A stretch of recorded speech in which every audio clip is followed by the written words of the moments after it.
नमस्कार दर्शकों। दोस्तों, आपने माजा और फ्रूटी का तो गर्मियों में काफी मजा लिया ही होगा। ये सभी ब्रांड्स ये कहते हैं कि ये 100% मैंगो से बने होते हैं, लेकिन क्या ये सच है? क्या सचमुच इफेक्टिव है?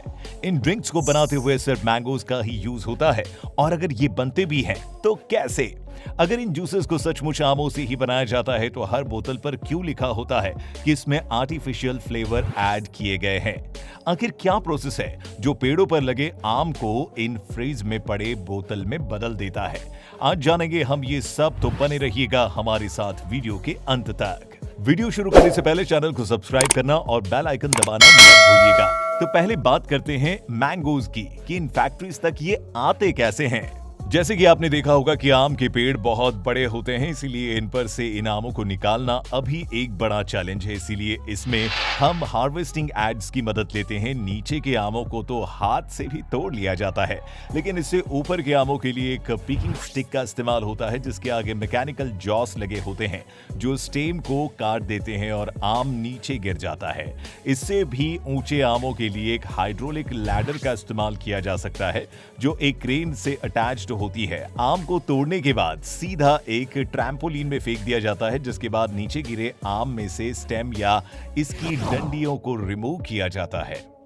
आम का फल खुद को लेकर बहुत ही डिफेंसिव होता है, और जैसे ही आप स्टेम में से फल को अलग करते हैं, अपने डिफेंस के लिए इस आम में से एक सैप निकलता है, जो इस सैप के आपके कांटेक्ट में आने से आपकी स्किन जलने लगती है। साथ ही अगर ये सैप आम पर गिर जाए तो उसे डैमेज भी कर सकता है। इसीलिए स्टेम को बहुत ध्यान से ग्लव्स पहनकर ही निकाला जाता है, और निकालते ही अगले 5 सेकंड के अंदर टैम्पोलिन में फेंक दिया जाता है। इससे टैम्पोलिन पर आने के बाद आम पर केमिकल्स छिड़के जाते हैं, या फिर इससे 1 मिनट तक पानी में डुबा कर रख दिया जाता है, ताकि इसके सैप का ये टॉक्सिक इफेक्ट कम हो सके। और इसके बाद इन आमों को एक एलिवेटर लैडर में रख दिया जाता है, जहां से ये एक बॉल बिन की तरह कलेक्ट होने के लिए बढ़ते हैं। क्योंकि ये आम पक गए हैं, इसीलिए डैमेज भी हो सकता है। इससे बचने के लिए बॉल बिन ऊपर एक फोम की शीट लगा दी जाती है, जिस पर ये गिरते हैं। फिर उस फोम को शीट को हटाने पर फॉर्म्स के साथ ही ये आम बिन पर गिरते हैं और डैमेज नहीं होते। तो इसके बाद इन्हें स्टोर करने के लिए बड़े बड़े स्टोर हाउस में भेज दिया जाता है, और यहाँ से फिर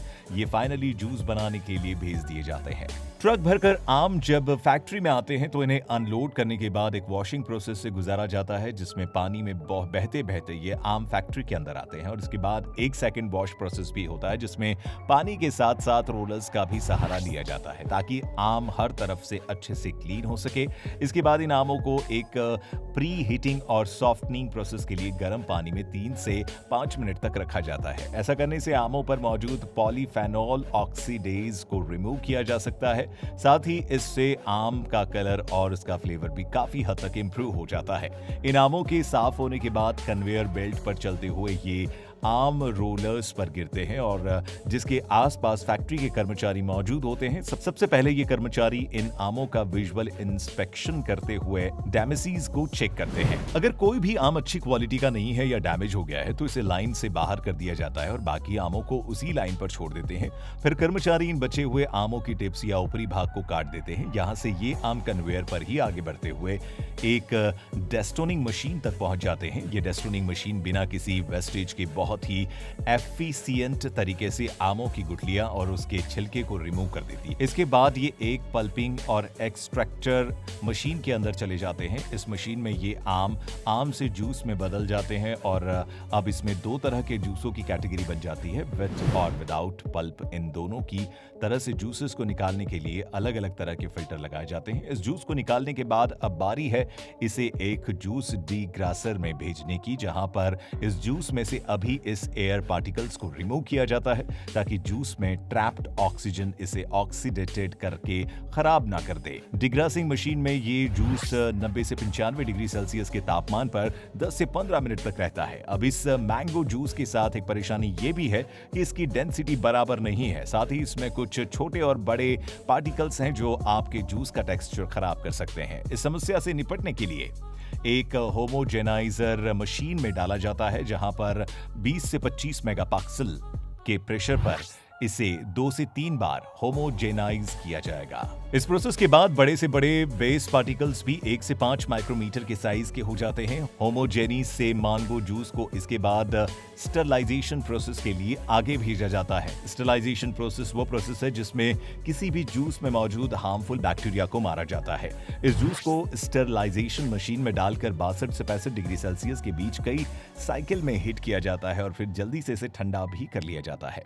इस पूरी प्रोसेस से जूस की शेल्फ लाइफ काफी बढ़ जाती है। इस जूस को इसके बाद बड़े बड़े स्टोरेज टैंक में स्टोर करके रख दिया जाता है ताकि जब सीजन खत्म हो तब भी कंपनी के पास जूस बेचने के लिए हमेशा जूस रहे। एक तरह से आप ये भी कह सकते हैं कि आप जो जूस पी रहे हैं वो फ्रेश नहीं है, बल्कि हो सकता है उसे 6 से 7 महीने पहले फैक्ट्री में बनाया गया हो। इस जूस को इतने वक्त तक स्टोर करने का एक नुकसान ये भी है कि जूस अपना फ्लेवर लूज करने लगता है और इसीलिए कंपनी को इसमें आर्टिफिशियल फ्लेवर डालने पड़ते हैं और इसीलिए हर जूस की बॉटल्स में आर्टिफिशियल फ्लेवर ऐड लिखा जाता है। इसीलिए नहीं क्योंकि वो जूस असली आम से नहीं बना, बल्कि इसीलिए क्योंकि इतने वक्त तक स्टोर होने के कारण वो अपना मैंगो फ्लेवर ही लूज कर देता है। और खैर, इसके बाद इस जूस को फैक्ट्री के बॉटलिंग प्लांट की तरफ आगे भेजा जाता है, जहाँ एक ऑटोमेटेड प्रोसेस सबसे पहले बॉटल्स को धोकर अच्छे से स्टेरिलाइज कर देता है और इसके बाद इन बॉटल्स में जूस को भरकर कैप्स को भी एक ऑटोमेटिक मशीन लगा देती है।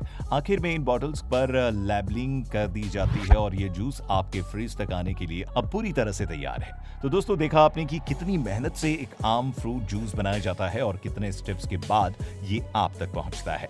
उम्मीद है इस वीडियो से आपको कुछ नया जरूर सीखने को मिला होगा और ऐसे ही वीडियोस को देखने के लिए चैनल को सब्सक्राइब करें और अगर ये वीडियो आपको पसंद आया हो तो वीडियो को लाइक करना और बेल आइकन दबाना मत भूलिएगा।